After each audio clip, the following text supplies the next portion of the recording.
Hello everyone. ఈరోజు మనం 1983 నుంచి 1986 మధ్య ఇయర్ వైజ్ టాప్ 1 మూవీ వాటి యొక్క బాక్స్ ఆఫీస్ కలెక్షన్ చూద్దామండి.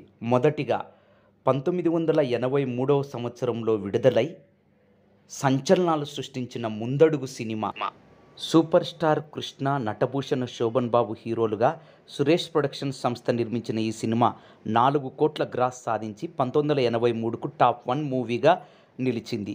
ఇది ఒక record.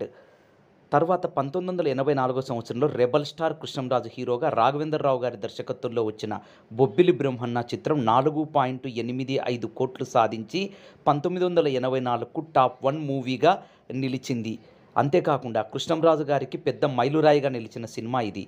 1985లో lady super star Vijayashanti నటించిన ప్రతిఘటన చిత్రం అన్ని రికార్డులను తుడిచేసి 5.7 కోట్ల గ్రాస్ సాధించి డబుల్ బ్లాక్ బస్టర్ హిట్గా నిలబడింది. 1986లో సూపర్ స్టార్ కృష్ణ హీరోగా ఆయనే దర్శకత్వం వహించిన సింహాసనం సినిమా 7 కోట్ల గ్రాస్ సాధించి ఇండస్ట్రీ హిట్గా నిలబడి సూపర్ స్టార్ కృష్ణకు తిరుగులేదని నిరూపించిన సినిమా సింహాసనం. ఇవండి బాక్స్ ఆఫీస్ రికార్డ్స్. ఇలాంటి విశేషాల కొరకు సబ్స్క్రైబ్ అండ్ లైక్.